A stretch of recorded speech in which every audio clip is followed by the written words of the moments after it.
Now move on to another area which has been very controversial and perhaps many people, I think by now know you are one of the few or perhaps the lone voice in this country who was speaking extensively against the new Central Bank Act, both before it was brought, made it a law, and after that also.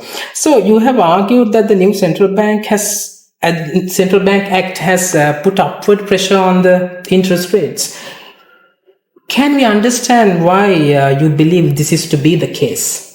Because of the fact that interest rates are in fact coming down. I'm sure that you're not talking about a recent development, which is a thing to happen into the future, I believe. Please explain.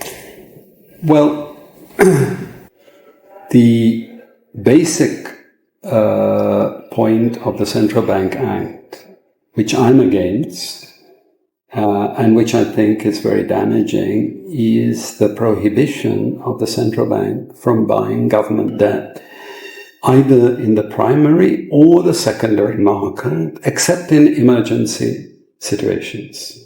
Okay, so the word emergency is also very important because the question is who decides what emergency is. What is an emergency? Okay, right. But we leave that aside.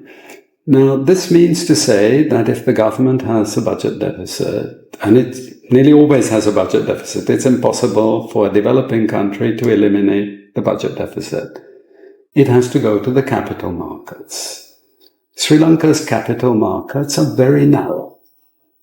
And this is not me saying it, this is actually even the IMF saying it. Their definition of a developing country is actually that they have very narrow capital markets. So if the government is trying to finance its deficit in the capital markets, that's obviously going to put upward pressure on the interest rates. The second reason is, and this is something which is important to stress, people do not realize that now government debt comes with a risk premium. The reason is that there's no longer a central bank backstopping the government. So the government cannot go to the central bank and say, can you just print some money and buy my debt? It no longer happens now. So therefore, debt is no longer risk-free. It's perfectly possible now for the government to default. That has not been fully understood, but is soon going to be understood. So we will have to have a risk premium attached to government debt. And not only that, anybody that buys that, especially since it is the commercial banks that buy that, they will henceforth not be able to have the old capital adequacy for government debt, which is almost zero risk.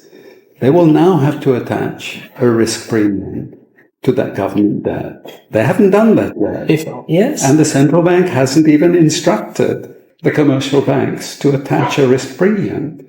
This means to say, and it's a very serious point that I'm about to make, if there is a crisis and if there is a default by the government and commercial banks are caught with a lot of this debt and they get into trouble, the depositors and the shareholders can sue them because they did not have enough capital provision to back the riskiness of those assets. You know? So, are you advocating the banking sector who may be watching this program to have a capital charge on the government securities that they hold in their balance sheet? That's right. Actually, they will have to make provision for more capital. Because now we know that they've been buying a lot of government debt recently, but without any recognition that that debt is now no longer risk-free, it actually is risky.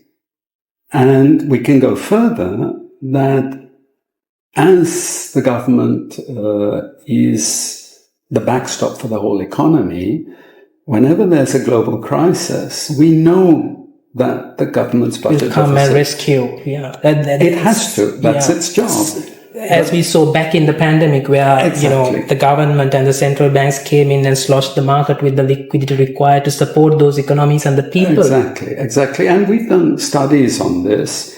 It's not just Sri Lanka, it's every country in the world. So every time there's a global recession, every country in the world runs much bigger budget deficits. You can't avoid it. Right. Now, are you saying, Dr. Howard, now with this new Central Bank Act, the government of Sri Lanka is now handicapped to ask for money if they run out of money, certainly, because they run a budget deficit. When they need the money, if they want the money from the central bank, it's highly unlikely that they're going to get. Well, that's where this word emergency comes into play. You see, so what would happen is there would have to be an approval that this is an emergency, and it would be the central bank together with the IMF that takes that decision, not the government of Sri Lanka, because they're the ones that are requesting additional finance from the central bank because of that emergency. But the question is, who is the adjudicator of that emergency? Can the governments declare unilaterally, this is an emergency, therefore you must print and give us money? In which case it makes the central bank act rather superficial and superfluous. Okay, but if it is a real central bank act which actually prohibits the central bank from printing money and financing the deficit, then it may be too late by the time the central bank intervenes and supports the government, because the government may already have been trying to borrow massively in the capital markets. Sending the interest rates through the roof. And making their own repayment much more difficult. I think you made a very valid, very, very important and a very topical point. I'm sure that the professionals who are into financial markets, particularly into the fixed income side, and the people in the treasury, if you are watching this program, and all the banks, I believe